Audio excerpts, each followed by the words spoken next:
આ શ્રીમદ ભાગવત કેવું છે, જડ ચેતન બધા પર આ કથાનો પ્રભાવ પડે છે.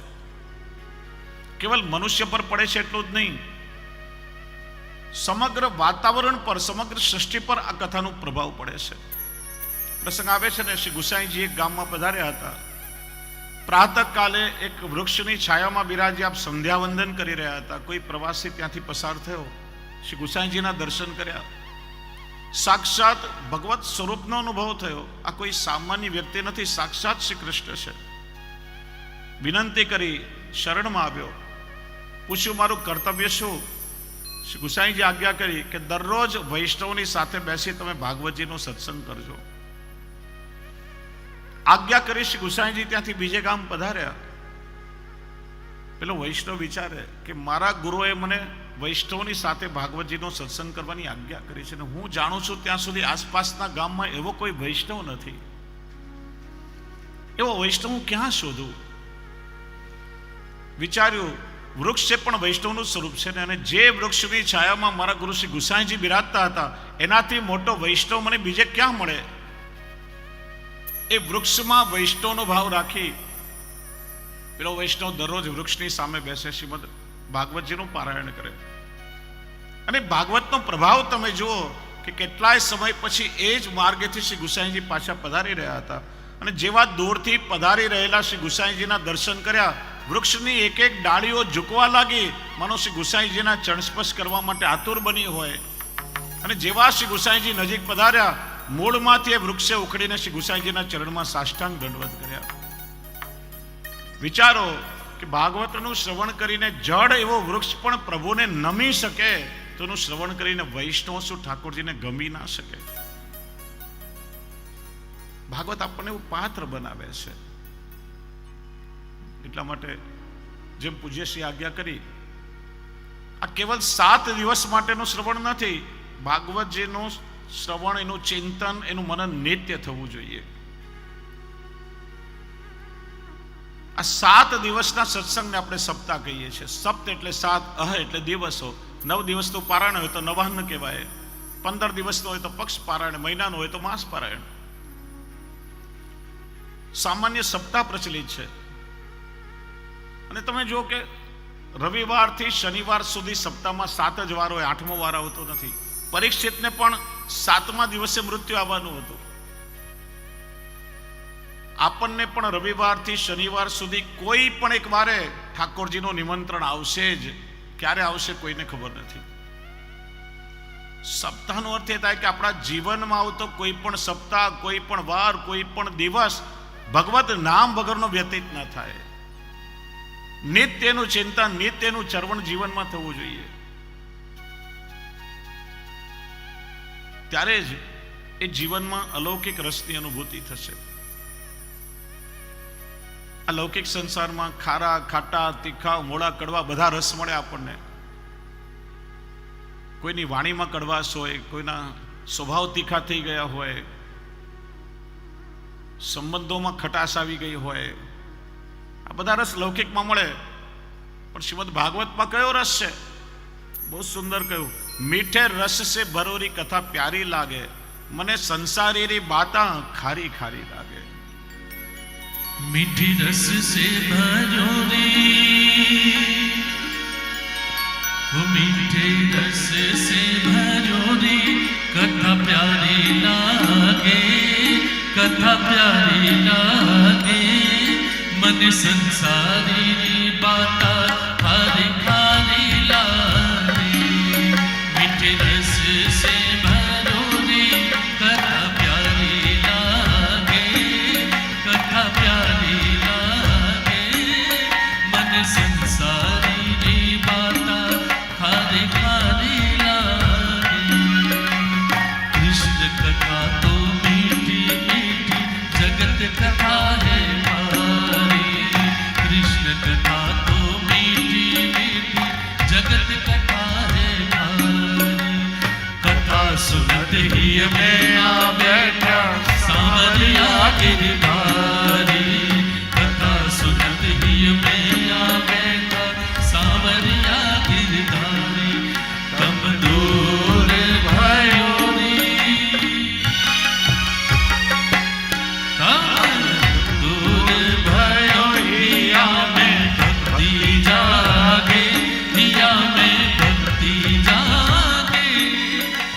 સંસારી રી બાતા હારી હારી લાગે ઓ મીઠે રસ સે ભર્યો રી કથા પ્યારી લાગે કથા પ્યારી લાગે મને સંસારી રી બાતા હારી હારી લાગે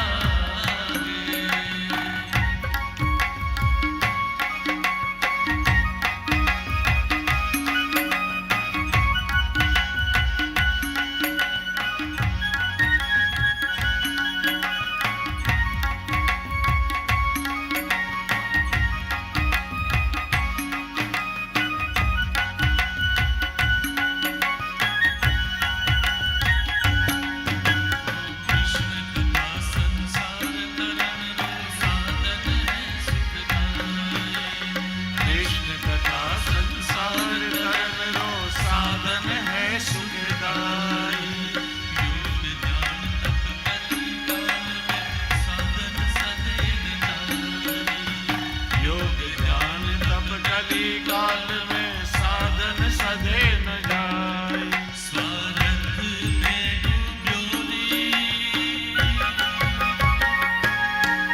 स्वार्थ में डूब्यो रे मति थारी लागे मति थारी लागे मन संसारी री बाता खारी खारी लागे ओ मीठे रस से भरो रे कथा प्यारी लागे कथा प्यारी लागे मन संसारी री बाता खारी खारी लागे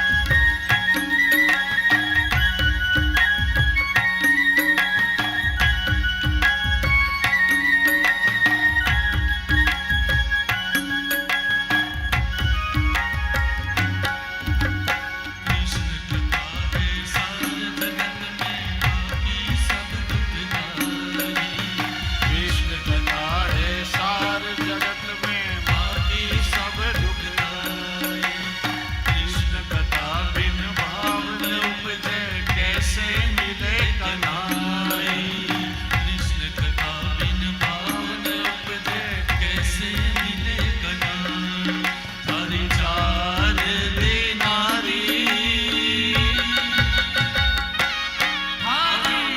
चार दिनारी जिंदगानी लागे जिंदगानी लागे मन संसारी री बाता खारी खारी लागे मीठे रस से भरो रे कथा प्यारी लागे कथा प्यारी लागे मन संसारी री बाता खारी खारी लागे ओ मीठे रस से भरो रे कथा प्यारी लागे कथा प्यारी लागे मन संसारी रे बाबा खारी खारी लागे ओ मन संसारी रे बाबा खारी खारी लागे ओ मन संसारी रे बाबा खारी खारी लागे બોલીએ શ્રી કૃષ્ણ કનૈયા લાલ કી જય. શ્રીમદ ભાગવતજીનો સત્સંગ એવો છે, માણસની વૃત્તિ અને પ્રવૃત્તિ બધું બદલી શકે. કે છે 5-6 વર્ષની નાનકડી બાળકી હતી. નાનપણમાં એની માતા મૃત્યુ પામી. પિતાએ મા બાપ બંનેનું વાત્સલ્ય એને આપ્યું, ખૂબ લાડકોડથી એને ઉછેરી મોટી કરી. વિચાર્યું મારી લાડકવાઈ એકની એક દીકરી છે,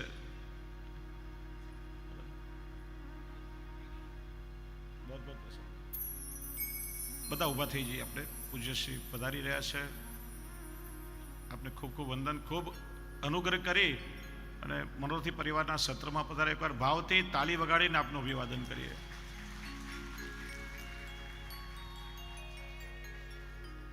અને આપશ્રી આજ્ઞા કરી છે કે પાછા સમય મળશે ચોક્કસ ફરીથી પધારશે, આપના વૈષ્ણવનો લાભ મળશે.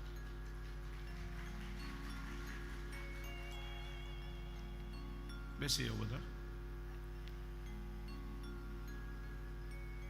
દીકરી ધીરે ધીરે મોટી થઈ. પિતાએ વિચાર્યું મારે ધામધૂમથી મારી દીકરીના લગ્ન કરવા છે.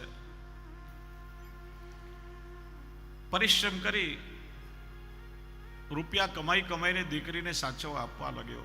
બેટા તારા લગ્ન માટે હું ભેગા કરી રહ્યો છું, બહુ સંભાળીને સાચવીને તારી પાસે રાખજે. સમય વીતતો ગયો, દીકરી મોટી થઈ, કોઈ યોગ્ય સ્થળેનો વિવાહ નક્કી થઈ ગયો. લગ્નનો દિવસ નજીક આવવા લાગ્યો. પિતાએ વિચાર્યું હવે દીકરી માટે લગ્ન નિમિત્તે બધી ખરીદી કરવા આપણે નીકળીએ. દીકરીને બોલાવીને કોઈ બેટા આટલા વર્ષોથી મહેનત કરી કરી પરસેવો પાડીને રૂપિયા કમાઈને તને સાચવવા આપ્યા છે,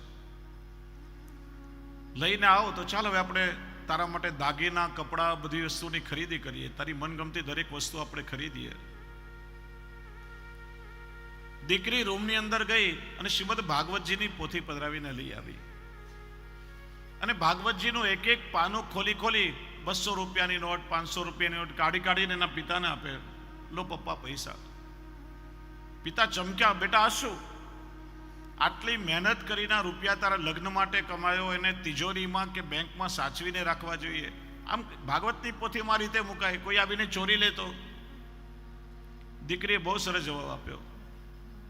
પપ્પા જે ચોરી કરવાનો ઈરાદો લઈને આવે ત્યારે ભાગવતજીની પોથી ના ખોલે, અને એકવાર જે ભાગવતજીનો ગ્રંથ ખોલે એ જીવનમાં ક્યારેય ચોરી કરે જ નહીં. એના વિચાર બદલાયા વગર ના રહે. એમ જે સત્સંગનું શ્રવણ કરે એની ચોક્કસ પ્રવૃત્તિ બદલાય. આ શ્રીમદ ભાગવતજી એવું તત્વ છે કે ભગવાને પણ અનેક અવતારોમાં એના માટે પરિશ્રમ કર્યો છે.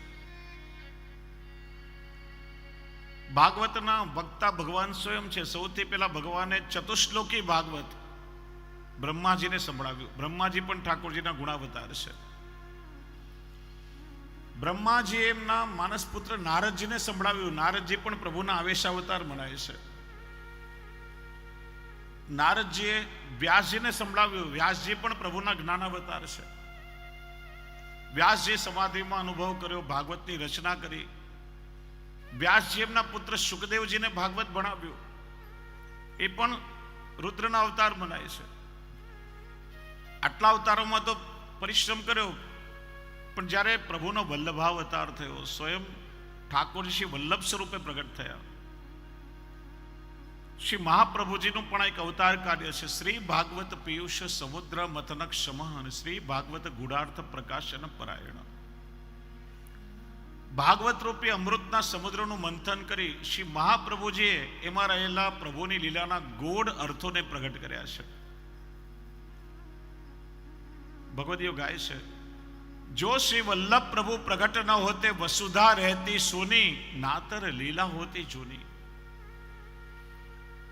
જો શ્રી વલ્લભ પ્રગટ ન થયા હોત તો જીવ પ્રભુની લીલાથી અજાણ્યો રહી ગયો હોત. કેમ કે વ્યાસજીએ લીલાનું દર્શન કર્યું, રચના કરી, પરીક્ષિતને ભણાવ્યું ને સુખદેવજીને ભણાવ્યું. સુખદેવજીએ પરીક્ષિત સામે કથા કહી કે પ્રભુએ આવી આવી લીલાઓ કરી છે, પણ એ લીલાઓ શા માટે કરી? એ લીલાઓ કરવા પાછળનો હેતુ શું છે? એનું તાત્પર્ય શું છે? એ ગૂઢ અર્થો શ્રી મહાપ્રભુજી પ્રગટ કર્યા છે, જગતને સમજાવ્યા છે. આ ભાગવતના મર્મને યદિ કોઈએ જાણ્યો અને માણ્યો છે તો શ્રી મહાપ્રભુ વલ્લભાચાર્યજી છે. પ્રસંગ આવે છે કે આપના સેવક પદ્મનાભદાસ બહુ ઉત્તમ વક્તા હતા. આખું ભાગવત એમને કંઠસ્થ હતું. એકવાર પદ્મનાભદાસજી કથા કરી રહ્યા હતા. શ્રી મહાપ્રભુજી ત્યાં પધાર્યા. આપે કથાનું શ્રવણ કર્યું.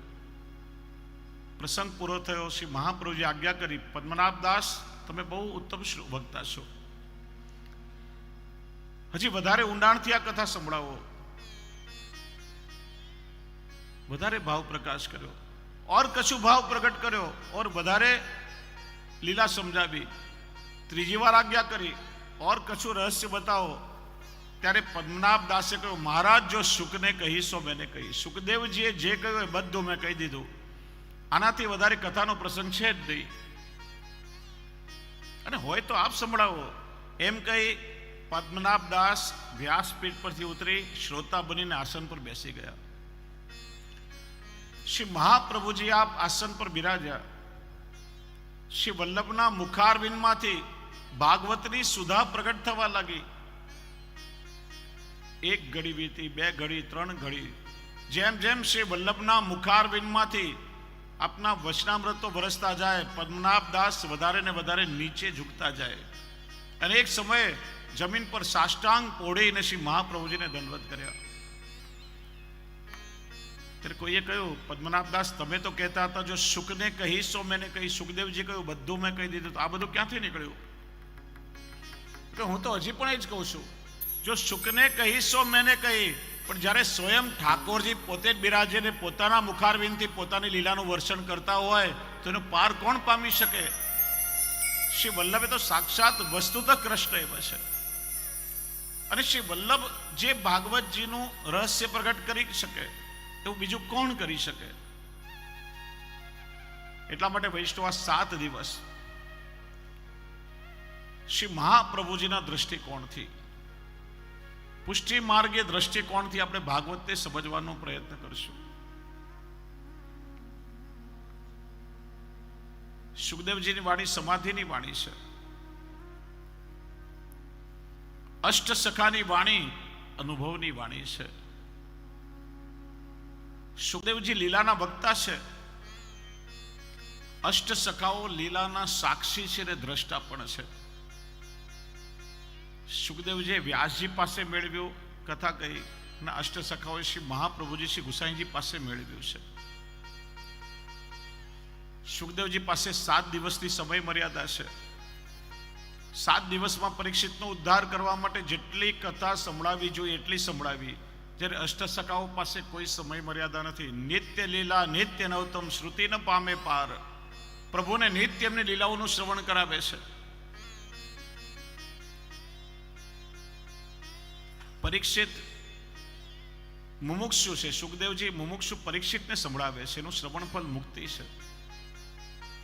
જ્યારે અષ્ટ સખાઓ સ્વયં ઠાકોરજીને એમની લીલા સંભળાવે છે, એટલા માટે એનું શ્રવણ ફલ એ ભજનાનંદની પ્રાપ્તિ છે. તો સાથે વચ્ચે અષ્ટ સખાની વાણીનો પણ આપણે આશ્રય લેશું. સુબોધનીજીના અર્થો સાથે આપણે ભાગવતજીનું ચિંતન કરશું. ભાગવતનો શાસ્ત્રાર્થ બતાવ્યો. ભાતિ સર્વેષુ વેદેષુ ગતિર્યસ્ય દુરસ્તયા વરિષ્ઠમ સર્વશાસ્ત્રેષુ તત્વમ પરમ હિ યોગિનામ. 4 અક્ષર છે. પહેલો અક્ષર છે ભા, પ્રદીપ્ત ધાતુ છે. ભા અક્ષરથી આપણા જીવનનો અંધકાર દૂર કરી જ્ઞાનની ચેતના પ્રગટાવી જ્ઞાનના પ્રકાશમાં પ્રભુનું દર્શન કરાવે છે, આપણને આપણું સ્વરૂપ જ્ઞાન કરાવે છે. પ્રશ્ન થાય કે માણસના જીવનમાં અંધકાર કયો? તો કયો? અજ્ઞાનતા એ સૌથી મોટો અંધકાર છે. આજે આપણને નથી ભગવત સ્વરૂપનું જ્ઞાન, નથી ભગવત લીલાનું જ્ઞાન, નથી આપણા શ્રી મહાપ્રભુજીના સ્વરૂપનું જ્ઞાન, કે નથી પોતાના સ્વરૂપનું જ્ઞાન.